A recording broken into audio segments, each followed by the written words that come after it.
We remain steadfast in our commitment in delivering local news that matters, stories that inspire, enriching the lives of Filipinos in the Philippines and across the globe. This is your GMA Regional TV. Buong puso para sa Pilipino.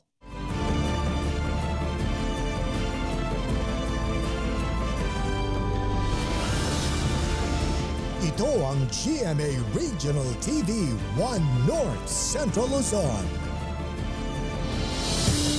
Masantos siyang aram na imbag amale maya pagat panapon kapuso. Narito na ang 1 North Central Luzon. Hatid namin ang mga pinakamalalaki at pinakahuling balita sa Hilaga at Gitnang Luzon.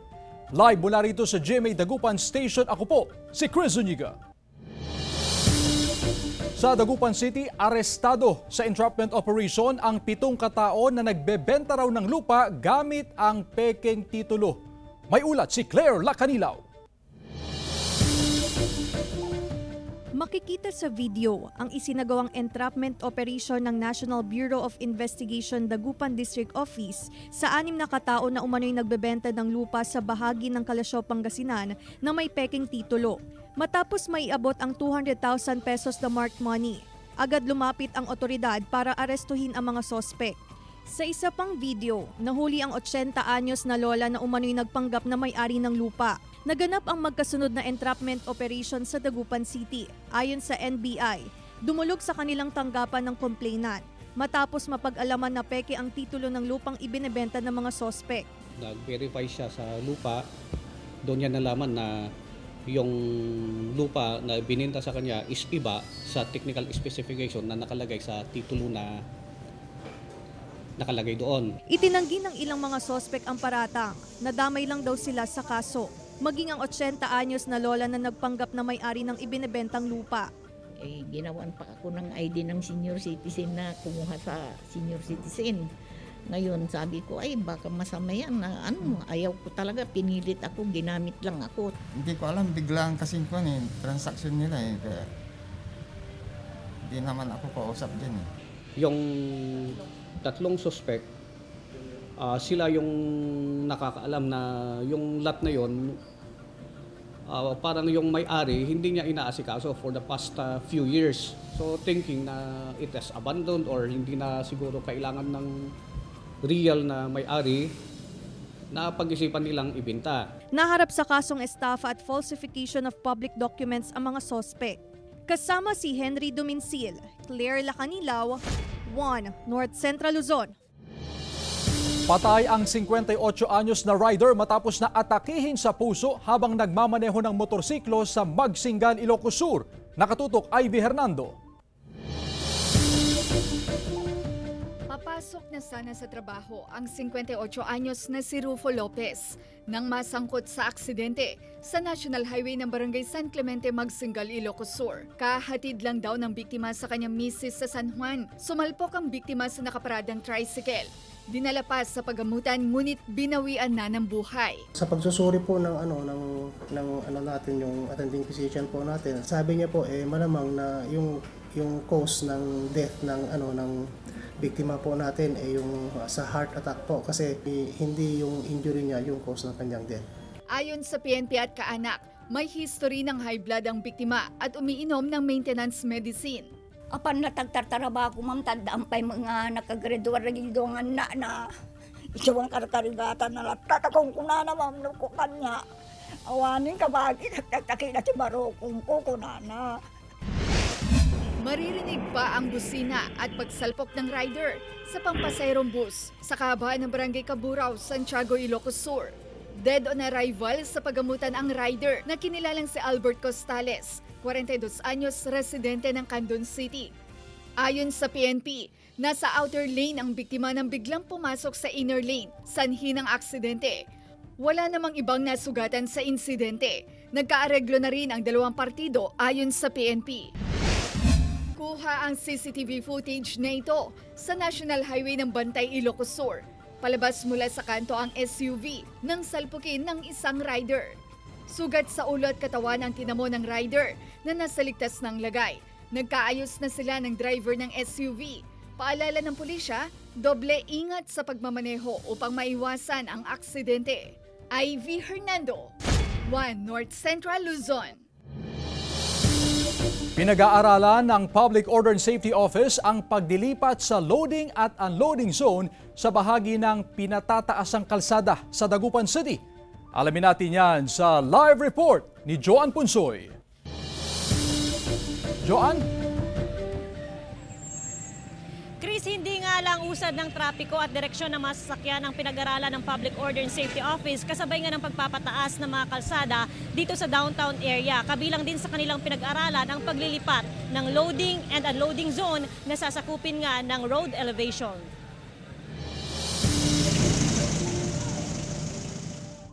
Sabay-sabay ang pagsasaayos ng mga kalsada sa junction area sa Dagupan City. Una nang pinataasan ng AB Fernandez East ng 1 metro. Nasa curing period na ito. Kasalukuyan naman ang konstruksyon ng drainage sa May Arellano Street. Noon lamang nakarang linggo, sinimulan na rin ang pagsasaayos sa drainage system sa AB Fernandez Avenue. Halos 100 metro ang sakop ng kasalukuyang drainage project. Kung uusad pa ang konstruksyon, masasakop na nito ang loading at unloading area ng Station 1. Hindi pinatatagal ang mga pampasaherong sasakyan na manatili sa loading at unloading zone. Doon lang kami doon sa babaan, sa kayan. Tapos bawal lang kami mag-standby kahit ilang segundo lang. At least mga 10 seconds, 15 seconds, tapos go na agad. Alerte po. Kasi po, madaming mga sasakyan po. Opo, sobrang bilis po. Kailangan pong magmadali. Sa ngayon, pinag-aaralan na ng Public Order and Safety Office ang paglilipat ng loading at unloading zone sakaling masakop na ito ng construction project. Pag-uusapan namin na baka ilipat namin sila sa may left side. Kaya mapipilitan po kaming linisan lahat ng mga nakapark sa may left side. Kung mapapansin nyo po, punong-puno po kami ng no parking. Ito pong Station 1, pag nandito na po yung construction ng gumagawa ng kalsada, is itong Station 1 tinamaan na, pwede po namin silang ilipat lahat sa may Station 2. Bagamat sabay-sabay ang konstruksyon ng mga kalsada sa downtown area, sinisita pa rin ang mga tsoper na hindi sumusunod sa tamang babaan at sakayan.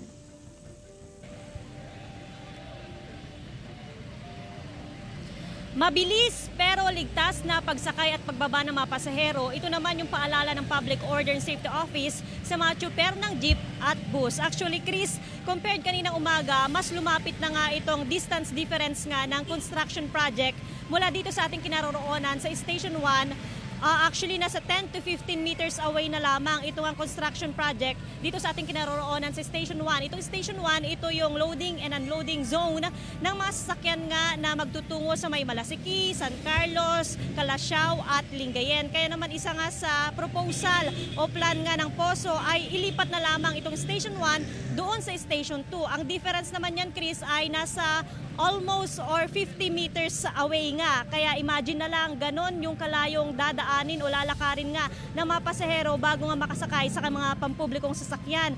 Pero isa nga rin sa suwestyon ng Poso ay ilipat na lamang sa kabilang lane itong Station 1. Yun nga lang ang pakiusap nga nila sa mga motorista, mga may-ari ng sasakyan, huwag mag-park sa gilid ng kalsada. Chris? Maraming salamat, Joan Punsoy.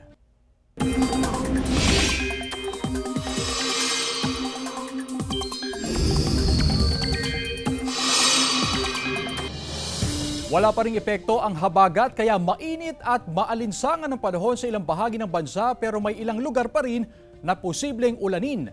Apektado pa rin ng Intertropical Convergence Zone o ITZZ ang Mindanao habang may tsansa naman ng localized thunderstorms sa iba pang bahagi ng bansa. Base sa datos ng Metro Weather, ilang bahagi ng Northern at Central Luzon pa rin ang posibleng ulanin.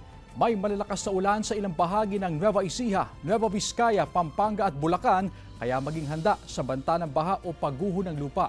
Posible rin ang pag-ulan sa iba pang bahagi ng Luzon, pati na rin sa Visayas at malaking bahagi ng Mindanao. Ilang rice traders direkta nang bumibili ng palay sa mga magsasaka sa Mangaldan, Pangasinan. Sundan sa report ni Russell Simorio. 30 sako ng palay ang naani ng magsasakang si Mang Makoy sa kalahating ektaryang sakahan sa Barangay Alitaya, Mangaldan, Pangasinan. Umaasa siyang maibebenta niya ito sa mas mataas na halaga para mabawi ang mataas na farm inputs. Mabili yung palay ngayon, yung bibenta namin basa, duso, basa. Ngayon gusto nila yung mahal, tuyo. Paano malaki ang nakukukin, bibinta. Mga private trader na mismo ang lumalapit sa mga magsasaka para bilhin ang mga inaning palay. Nasa 20 hanggang 23 pesos per kilo ang buying price ng palay ng mga private trader. Makakatipid sa gastos. Pag sila nang pumunta dito, siyempre, kukunin nila dito, siyempre makakatipid ka. Umarangkada na rin ang palay procurement program ng National Food Authority o NFA sa lalawigan ngayong anihan. Mula sa dating 19 pesos per kilo na buying price ng palay, dinagdagan ito ng 4 pesos per kilo ng NFA na bahagi ng bumper stock incentive ng tanggapan. 16 hanggang 18 pesos naman ang buying price sa basang palay. Buong Friday, nagkaroon po kami ng meeting with the farmers buong po ng Eastern Pangasinan. Naglabas po sila ng mga issues ng concert, isa nga po yung price. Kasama si Ron Alistair Tañedo, Russell Simorio, One North Central Luzon. Samantala mga kapuso, mark your calendar dahil bukas, Thursday, September 21 ay aabangan ang Tambalang Barda sa kanilang mall show sa Balanga City, Bataan. Bukod kina primetime princess Barbie Forteza at pambansang Ginoo David Licauco, kasama rin sa Maging Sino Ka Man mall show sina Rain Matienzo at Hannah Priscillas. Kaya sa mga taga-Bataan at Karatig Probinsya, magkita-kita tayo bukas sa Vista Mall sa Balanga City, Bataan.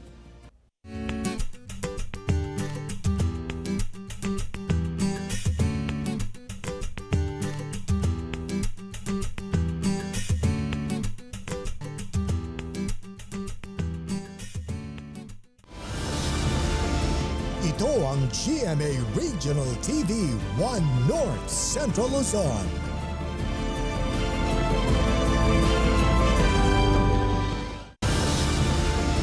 Ito ang GMA Regional TV 1 North Central Luzon. Pinagsisita ng Task Force Disiplina ang ilang ambulant vendors at namamalimos sa mga palengke sa Dagupan City. May ulat si Jasmine Gabriel Galban. Maaga nag-ikot ang Task Force Disiplina sa loob at labas ng mga pamilihan sa Dagupan City. Sinitang mga namamalimos sa palengke. Bukod sa mga palengke, inikot din nila mga kalsada. Sa ngayon, kokonti na raw ang mga namamalimos sa kalsada. Gayon din ang mga pilit na sumasakay sa mga jeep at bus na bumabiyahe sa lungsod. So parang ngayon po ma'am, ilan po yung naano namin na mga namamalimos dyan. Especially mayroon po doon sa intersection, sa may Locaw. Pabor naman ng ilan na sitahin ang mga namamalimos sa kalsada para hindi na sila dumami pa. Mahirap po. Kaya pagkon, iniigno na namin sila kasi alam nyo na iba ang ugali nila sa atin. Mahirap mo dam sa likod grasa, mamaya grasa dyan sa likod tayo. Bukod sa mga namamalimos, sinita rin ng Task Force Disiplina ang ilang ambulant vendor na nakapwesto na sa gilid ng kalsada sa downtown area. Nakipag-ugnayan ng Task Force Disiplina sa anti-littering team para mailipat sa mas maayos na pwesto ang mga ambulant vendor. Kasama si Daryl Peralta, Jasmine Gabriel Galban, One North Central Luzon.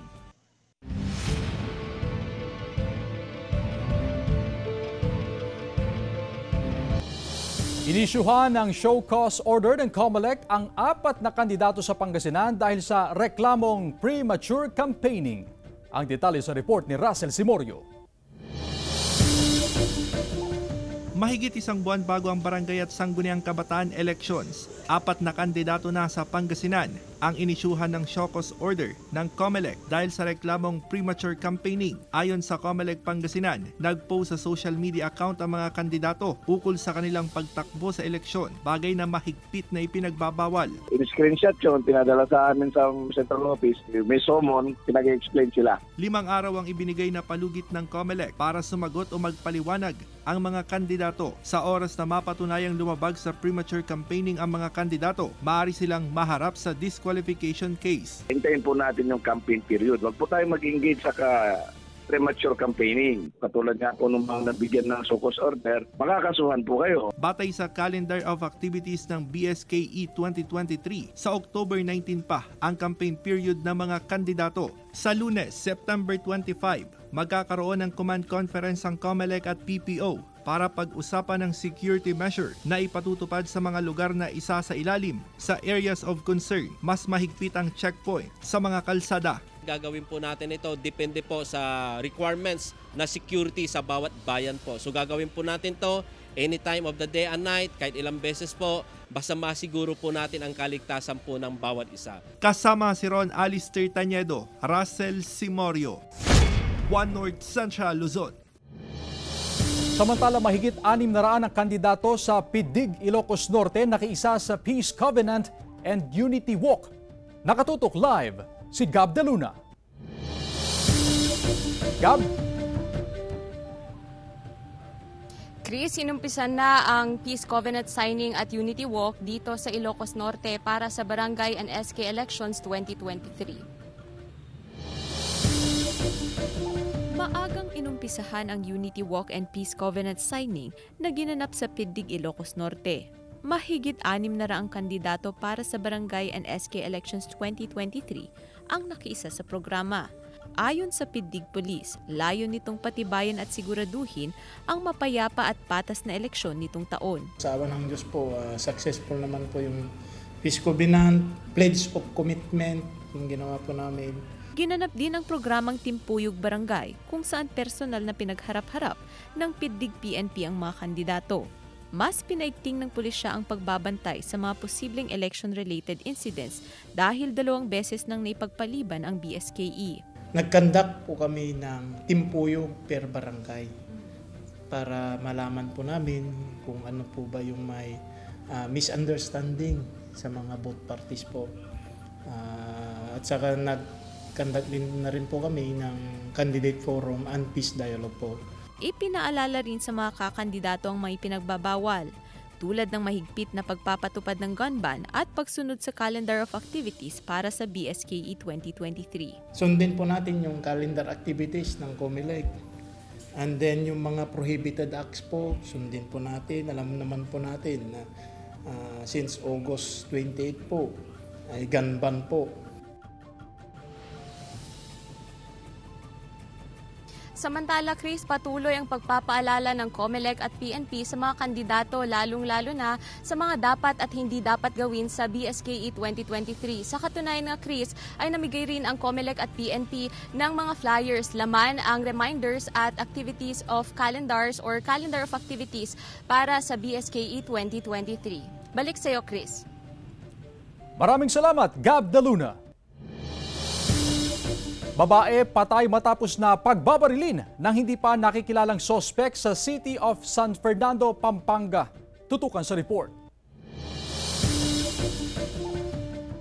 Patay ang isang babae matapos pagbabarilin ng 2 hindi pa nakikilalang sospek sa City of San Fernando, Pampanga. Tubong Norzagaray, Bulacan ang biktima na isang negosyante. Magdi-deliver daw sana ng mga in-order na parol sa Barangay San Juan nang mangyari ang pamamaril. Tumakas sa mga sospek sa kanyang motorsiklo matapos ang krimen. Ligtas naman ang driver ng biktima. Patuloy ang investigasyon ng PNP para matukoy ang mga salarin at malaman ang motibo sa pamamaslang. According dito sa driver niya, meron daw nag-threat dito sa babae, pero hindi pa natin ma-confirm dahil ito lang ang kwento nitong biktima dito sa kanyang driver na may threat siya na may nagpapadala ng text. Isang bangkay ng hindi pa nakikilalang lalaki ang natagpuan sa kahabaan ng SC-TEX na sakop ng Barangay Palaganggang, Dinalupihan, Bataan. Nakitaan ng mga sugat at gasgas sa katawan ng biktima. May mga saksak din sa kaliwang braso. Nasa 35 hanggang 40 ang edad ng lalaki. Mayroon din siyang tattoo sa kanang braso at likod. Nakikipag-ugnayan na ang Dinalupihan Police sa iba pang himpilan ng pulisya para sa pagkakakilanlan ng bangkay. Yung isang litter picker nila nung umaga, habang namumulot ng basura doon sa kahabaan ng SC-TEX, yun nga, may nakita siyang bangkay doon at pinara nga yung mga SC-TEX sa pulis.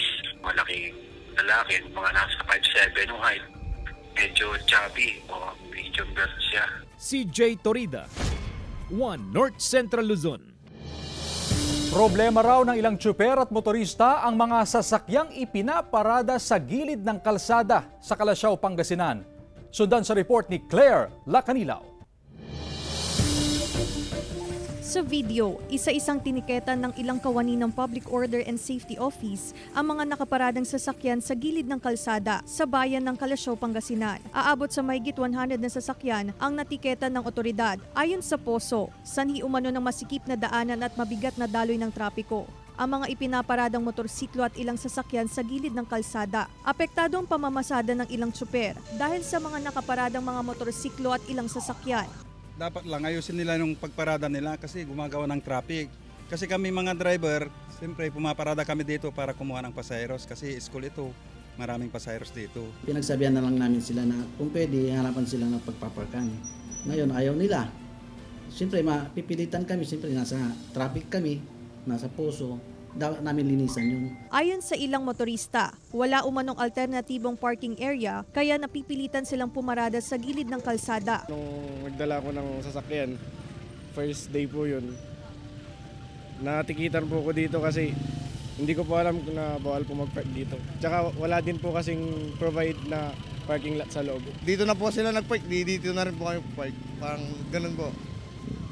Damay-damay na po. Sana po di na po kami tikitan dito or bigyan man lang kami ng parking lot po para dito po. Paigtingin pa raw ng poso ang pagpapatupad ng batas trapiko. Mahigpit na ipinagbabawal ang pagparada sa gilid ng kalsada. Kasama si Henry Duminsil, Claire Lacanilaw, 1 North Central Luzon.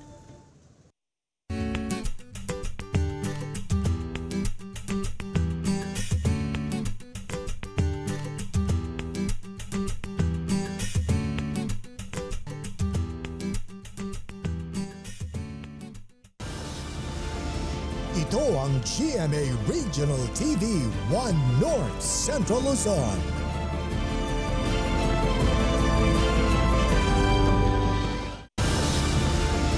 Ito ang GMA Regional TV 1 North Central Luzon.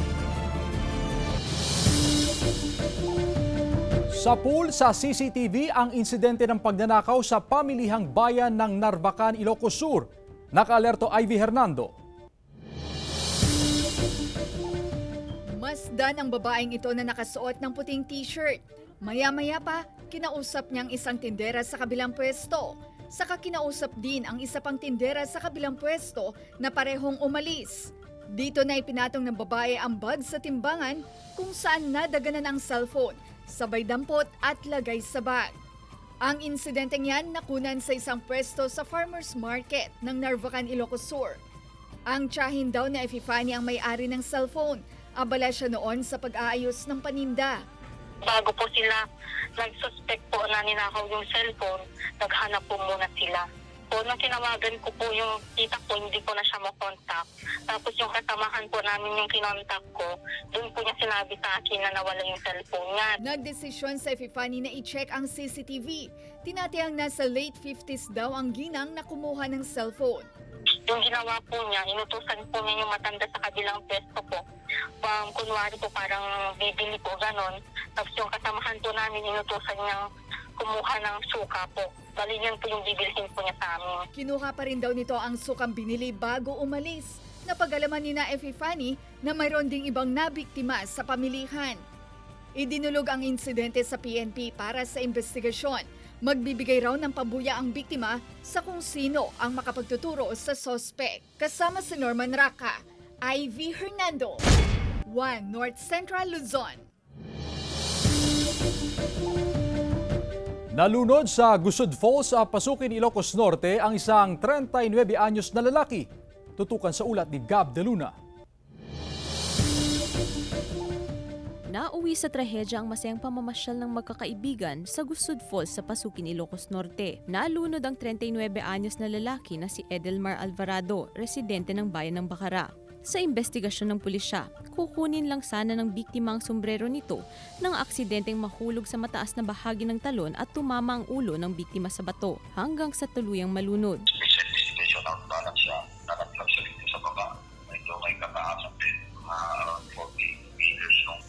Ang auntie ko na tinitito burugong ko na iso di diya mam napangkam di malong ijay. Kung namin arukot nakalanglang to nga nakita mapimano tapos sumampot kat kastamot to kung kuna kang arunok ko Kaslangan na nakapapating nga. Nagpaalala ang pulisya sa mga namamasyal sa falls, lalo na ang mga nasa impluwensya ng alak. Ilan yung panay kasiyahan lang at least meron tayong safety precaution sa lahat ng pupunta natin. Kung alam natin na medyo delikado, hindi na lang kayo kailangan mag-attention. Kasama si Reynold Velasco, Gab De Luna, 1 North Central Luzon.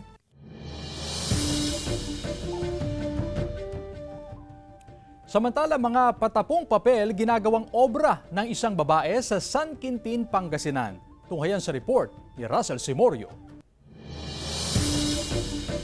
Mula sa maliliit hanggang sa malalaking detalye ng mosaic art ni Jerica Ellen Dicano ng Barangay Santa Marian, San Quintin, Pangasinan, aakalain mo bang gawa ito sa patapong papel?